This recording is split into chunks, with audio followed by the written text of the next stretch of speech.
ኢራን የገጠማት አደገኛው የባህር ላይ ተዋጊ ምን ይመስላል? አሜሪካ የምትኮራበት ግዙፉ መርከብ ወደ ግዳጅ መሰማራቱ ለምን ለዓለም አስፈሪ ሆነ? ተአምራዊ ቁጥራዊ መረጃዎች ስለ አደገኛው መርከብ በሰሞንኛ።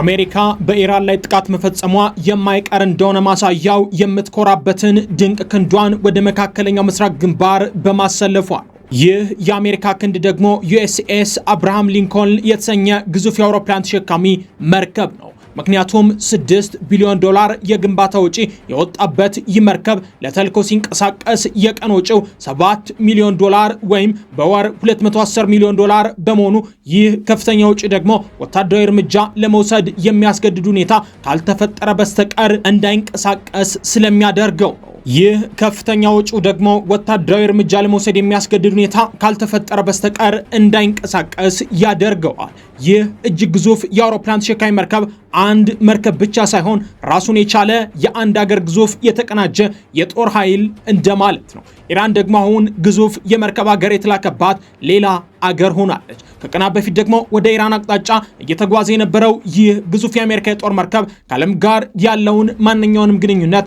አቋርጧል ተብሏል። ኮምዳርክ በሚባል የሚታወቀው ይህ የሬዲዮ ሲግናል ዝምታ ወታደራዊ ስልት ብቻ ሳይሆን ለኢራን የተላከ አስፈሪ መልእክት ነውም እየተባለ ነው። ምክንያቱም አንድ ግዙፍ የአሜሪካ የጦር መርከብ ቡድን ግንኙነቱን ሙሉ በሙሉ ዘግቶ በድቅድቅ ጨለማ ሲጓዝ ያ ዝምታ ራሱ ትልቅ መሳሪያ ይሆናል ይላሉ ተንታኝ። ዝምታው የጠላት የስለላ ተቋማት የመርከቡን ትክክለኛ ቦታ እንዳያውቁና ቀጣይ እርምጃውን መገመት እንዳይችሉ ለማድረግ የተደረገ ቢሆንም ኢራን ግን አሁንም ባሉኝ አደገኛ ሚሳይሎች መርከቡን ማስመጥ እችላለሁ እያለች ነው። ለመሆኑ ኢራን ይህን ግዙፍ መርከብ ማስመጥ ትችላለች ወይ? ተአምራዊ የመርከቡ ግዝፈትና ብቃትስ ምን ይመስላል? ዓለም ለምን የሚፈራው ኃያል ሆነ? ሰሞነኛ ስለዚህ መርከብና ስለ ኢራን ምላሽ ድንቅ ጥንቅር ከማይታመኑ ቁጥራዊ መረጃዎች ጋር አዘጋጅቶላችኋል። እስከ መጨረሻው አብራችሁን ቆዩ። ታላቅ የምስራች ለቤት ፈላጊዎች ቃል በተግባር መመሪያው የሆነው ሰመር ልዩ የቤት አማራጭ እነሆ ብሏል። ከዚህ ቀደም በመሃል ካሳንቺስ ሴቶች አደባባይ ግዙፍ የመኖሪያ አፓርትመንት ገንብቶና አጠናቆ ያስረከበው ሰመር አሁን ደግሞ በመዲናዋ ቁልፍ ስፍራ ከእንግሊዝ ኤምባሲ አቅራቢያ ማራኪ የቤት አማራጭ ይዞ ቀርቧል። አፓርትመንታችን የመዋኛ ገንዳ፣ የልጆች መጫወቻ፣ ስፓ፣ ጂም፣ ዘመናዊ ፓርኪንግ ምን ጎሎ ሁሉንም ያሟላ ነው። ከባለ 2 እስከ 4 መኝታ በተለያዩ የካሬ አማራጮች ለሽያጭ አቅርበናል። ዛሬውኑ ከመጡ በልዩ የማስታወቂያ ዋጋ በካሬ ከ88,000 ብር ጀምሮ ቤቶን የግሎ ማድረግ ይችላሉ። ከእርሶ የሚጠበቀው 10% ብቻ ቅድሚያ ክፍያ መፈጸም ነው። እኛ ደግሞ 50% የባንክ ብድር እንዲያመቻቹ እናግዞታለን።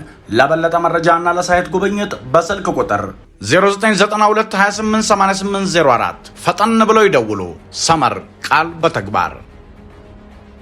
ተንሳፋፊው የባህር ላይ የጦር ከተማ የአሜሪካ ጉልበት የተገለጠበት ተአምረኛ ከዩኤስኤስ አብርሃም ሊንከን መርከብ ጎን ስትቆሙ የምትመለከቱት መርከብን ብቻ አይደለም፣ ይልቁንም የተፈጥሮን የሚገዳደር ሰው ሰራሽ የሆነ ግዙፍ የብረት ደሴትን ነው እንጂ። ይህ በኒውክሌር ኃይል የሚሰራው ግዙፍ የባህር ላይ የጦር መርከብ ርዝመቱ ወደ 333 ሜትር ገደማ ሲሆን ይህም 3 ግዙፍ የእግር ኳስ ሜዳዎችን በአንድ ላይ ያክላል እንደማለት ነው። መርከቡን ደግሞ ከበስተኋላው በኩል ብናቆመው በኒውዮርክ ሲቲ ከሚገኘው የክራይስለር ህንፃ ቁመት ጋር ይስተካከላል። የአውሮፕላን ማረፊያና መነሻ ሜዳው ወይም ፍላይት ዴኩ ብቻውን ደግሞ 18210 ስኩዌር ሜትር ስፋት ያለው ሲሆን ይህ ማለት በዓለም ውቅያኖሶች ላይ የትም ቦታ መንቀሳቀስ የሚችል ተንሳፋፊ የአውሮፕላን ማረፊያ ነው እንደማለት ነው። ከመርከቡ ወለል በታች ካለው አከርካሪ ጀምሮ እስከ ምሰሶ ጫፍ ድረስ መርከቡ ወደ 63 ሜትር የሚጠጋ ቁመት ያለው ሲሆን ይህም ከ24 ፎቅ ሰማይ ጠቀስ ህንፃ ጋር እኩል ነው። መርከቡ ከ100,000 ቶን በላይ ውሃን የሚገፋ ሲሆን ይህ ክብደት እጅግ ግዙፍ ከመሆኑ የተነሳ በአማካኝ 350,000 መኪኖችን በአንድ ላይ ብናከማች ከምናገኘው ክብደት ጋር ደግሞ እኩል ነው። ምንም እንኳን ይህን ያህል ግዙፍ ክብደት ቢኖረውም ግን መርከቡ በሰዓት 56 ኪሎ ሜትር በሚበልጥ ፍጥነት ውሃውን እየቀዘፈ ይጓዛል። ይህን ኃይል የሚያገኘው ደግሞ ከ20 እስከ 25 ዓመታት ያህል ምንም አይነት ነዳጅ መሙላት ሳያስፈልገው እንዲንቀሳቀስ ከሚያስችሉት የኒውክሌር ሪያክተሮች ነው። የመጨረሻው የአሜሪካ የአየር ኃይል አቅም በባህር ላይ የዩኤስኤስ አብርሃም ሊንከን እውነተኛ አደጋና ኃይል የሚመነጨው አንድን ሙሉ የአየር ኃይል በጀርባው ተሸክሞ የመንቀሳቀስ አቅሙ ላይ ነው። መርከቡ በተለምዶ ወደ 90 የሚጠጉ አውሮፕላኖችን የያዘ የአየር ላይ ተዋጊ ቡድን ወይም ካሪየር ኤርዊንግን ይይዛል። ይህ ቁጥር ደግሞ ብዙ ሀገራት በጠቅላላው ካላቸው የአየር ኃይል የሚበልጥ ነው። ይህ ገዳይ ስብስብ F-18 ሱፐር ኦርኒንግ ተዋጊ ጀቶችን፣ ዘመናዊውን እና ለራዳር የማይታየውን ስቲልዝ F-35C ላይትኒንግ ቱ ጀትን፣ የኢ-2ዲ ሆካይ የራዳር አውሮፕላኖችንና የተለያዩ ኤሌክትሮኒክስ የጦር አውሮፕላኖችን ያካትታል። እነዚህ ከባድ የጦር ማሽኖችን ለማስወንጨፍ መርከቡ 4 የጀገኑ አስተኳሾችን ይጠቀማል። እነዚህ ዘመናዊ አስተኳሾች ደግሞ 2700 ኪሎ ግራም የሚመዝን ጀት በ2 ሰከንድ ውስጥ ብቻ ከ0 ወደ 265 ኪሎ ሜትር በሰዓት ፍጥነት ማስፈንጠር የሚችሉ ናቸው። የአውሮፕላን ማረፊያ ሜዳው አውሮፕላኖች በአንድ ጊዜ የሚነሱበትና የሚያርፉበትና ብሎም የተቀናጀ ኪሎግራፍድ ኪዮስ የሚታይበት ቦታ ሲሆን ይህም መርከቡ በቀን ውስጥ በመቶዎች የሚቆጠሩ የውጊያ ተልእኮችን እንዲያከናውን ያስችለዋል። በተጨማሪ መርከቡ ለጸረ ሰርጓጅ መርከብ ጦርነትና ለፍለጋና ማዳን ተልእኮች የሚያገለግሉ የሄሊኮፕተር ቡድኖችንም የሚይዝ ሲሆን ይህ አቅም ሊንከን በባህር ላይ በሰላም እየተንሳፈፈ በመቶዎች የሚቆጠሩ ኪሎሜትሮች ርቀት ላይ ወደሚገኝ የጠላት ግዛት ዘልቆ ኢላማዎችን ጥንቅቅ ባለ ሁኔታ ለመምታት ያስችለዋል። ይህም በአሜሪካ የጦር መሳሪያ ክምችት ውስጥ ካሉት እጅግ ሁለገብ መሳሪያዎች አንዱና ተቀዳሚ እንዲሆን ያደርገው።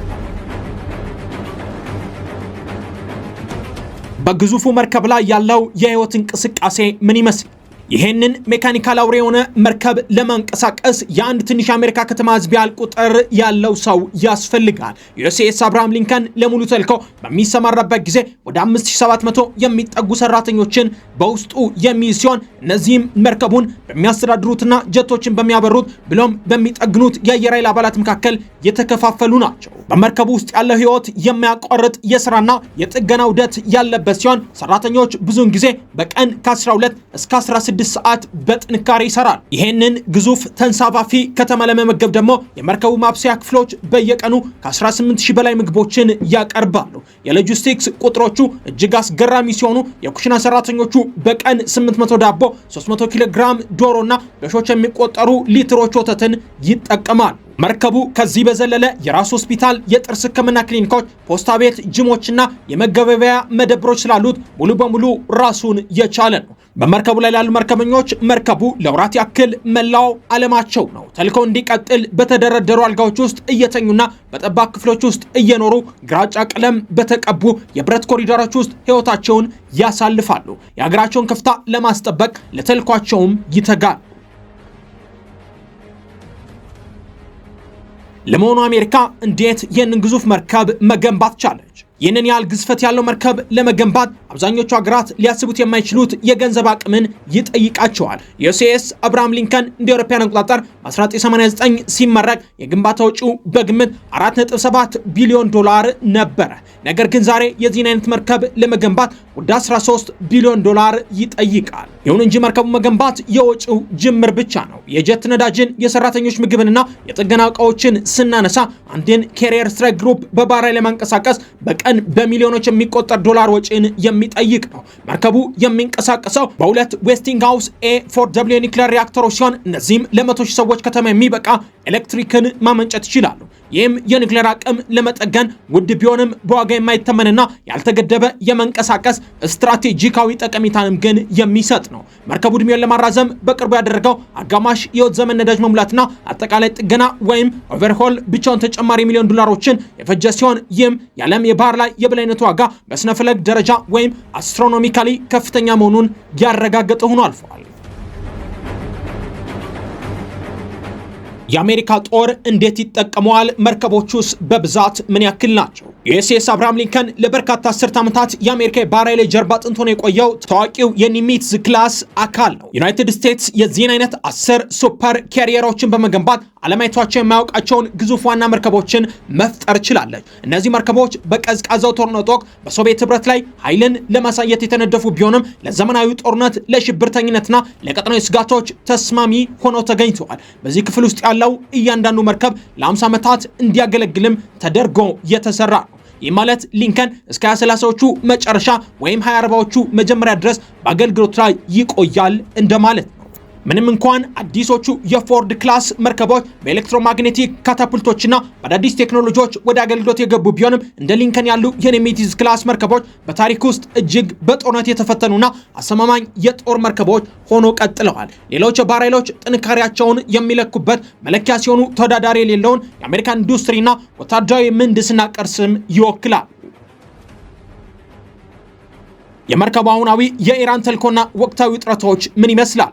በቅርብ ሳምንታት ውስጥ ከኢራን ጋር በተፈጠረው ውጥረት ምክንያት በአስቸኳይ ወደ መካከለኛው ምስራቅ በመሰማራቱ የዩኤስ አብርሃም ሊንከን የዜና አውታሮችን ተቆጣጥሮ ሰንብቷል። እንደ አውሮፓውያን አቆጣጠር በጃንዋሪ 2026 ይህ የካሪየር ስትራይክ ግሩፕ የአሜሪካን ግዙፍ የባህር ኃይሎች ክምችት ማዕከል በመሆን ወደ መካከለኛው ምስራቅ ክልል ደርሷል። ሪፖርቶች እንደሚያመለክቱት ደግሞ መርከቡ ሙሉ የኤፍ-35 ስቲል ተዋጊ ጀቶችን የያዘ ሲሆን ባላስቲክ ሚሳይሎችን መጥለብ በሚችሉ የሚሳይል አውዳሚ መርከቦች ወይም ጋይድድ ሚሳይል ዲስትሮየርስም ታጅበዋል። ይህ ስምሪት የተደረገው ከኢራን ጋር በተፈጠረው ውጥረት ሲሆን ኢራን በበኩሏ መርከቡን አሰምጠዋለሁ እያለች እየዛተች ነው። ይህም ደግሞ እውን አስፈሪው ጦርነት ከተጀመረ ወደ ሰፊ ግጭት ሊያመራ ይችላል የሚል ስጋትን ፈጥሯል። አንዳንድ ወሬዎች መርከቡ ለጥቃት እንደተላከ ቢጠቁሙም የአሜሪካ ይፋ አቋም ግን ሊንከን እዚህ የተገኘበት ለማስጠንቀቂያ ወይም ለዲተራንስ ነው ይላሉ። ያውም ኢራን በአሜሪካ ንብረቶች ወይም አጋሮች ላይ ጥቃት ከመሰንዘሯ በፊት ሁለት ጊዜ እንድታስብ የሚያደርግ እጅግ ከፍተኛ ኃይልን ለማሳየት ታስቦ የተደረገ ነው ይላሉ። የሊንከን መገኘት በኒውክሌር ጦር መሳሪያ የታጠቀን አንድ ሉዓላዊ የአሜሪካ ግዛት በቀጥታ በኢራን ደጃፍ ላይ እንደማስቀመጥ ሲሆን ይህም መላው ዓለም በቅርበት የሚከታተለው ከፍተኛ የውጥረት ሁኔታን እየፈጠረ ሆኗል።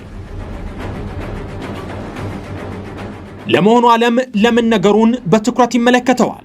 በዓለም ዙሪያ ያሉ ሀገራት በተለይም እንደ ኢራን፣ ቻይናና ሩሲያ ያሉ ተቀናቃኝ ሀገሮች እንደ ዩኤስ አብርሃም ሊንከን ያለ መርከብ መምጣት የሚፈሩበት ምክንያት ልዩ የሆነ የመንቀሳቀስና የመተኮስ ኃይል ወይም ሞቢሊቲ ኤንድ ፋየር ፓወር ውህደት ስላለው ነው። በአንድ ቦታ ከቆመና ኮኦርዲኔቶቹ ታውቀው በጠላት ሚሳይሎች ኢላማ ከሚደረግ የየብስ ላይ የአየር ኃይል ጣቢያ በተለየ የአውሮፕላን ተሸካሚ መርከብ በከፍተኛ ፍጥነት ስለሚንቀሳቀስ ለማግኘትና ለመምታት እጅግ አስቸጋሪ ነው።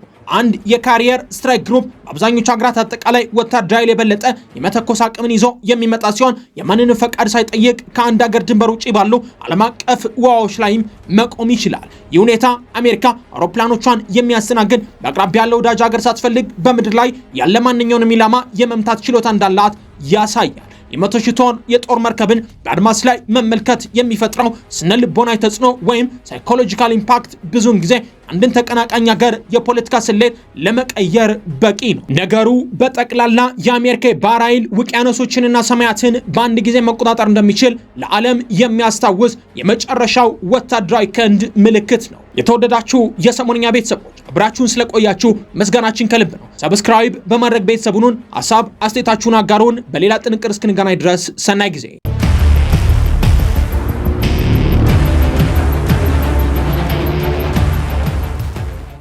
ታላቅ የምስራች ለቤት ፈላጊዎች ቃል በተግባር መመሪያው የሆነው ሰመር ልዩ የቤት አማራጭ እነሆ ብሏል። ከዚህ ቀደም በመሃል ካሳንቺስ ሴቶች አደባባይ ግዙፍ የመኖሪያ አፓርትመንት ገንብቶና አጠናቆ ያስረከበው ሰመር አሁን ደግሞ በመዲናዋ ቁልፍ ስፍራ ከእንግሊዝ ኤምባሲ አቅራቢያ ማራኪ የቤት አማራጭ ይዞ ቀርበዋል። አፓርትመንታችን የመዋኛ ገንዳ፣ የልጆች መጫወቻ፣ ስፓ፣ ጂም፣ ዘመናዊ ፓርኪንግ፣ መንጎሎ ሁሉንም ያሟላ ነው። ከባለ 2 እስከ 4 መኝታ በተለያዩ የካሬ አማራጮች ለሽያጭ አቅርበናል። ዛሬውኑ ከመጡ በልዩ የማስታወቂያ ዋጋ በካሬ ከ88,000 ብር ጀምሮ ቤቶን የግሎ ማድረግ ይችላሉ። ከእርሶ የሚጠበቀው 10 በመቶ ብቻ ቅድሚያ ክፍያ መፈጸም ነው። እኛ ደግሞ 50 በመቶ የባንክ ብድር እንዲያመቻቹ እናግዞታለን። ለበለጠ መረጃና ለሳይት ጉብኝት በስልክ ቁጥር 0992288804 ፈጠን ብለው ይደውሉ። ሰመር ቃል በተግባር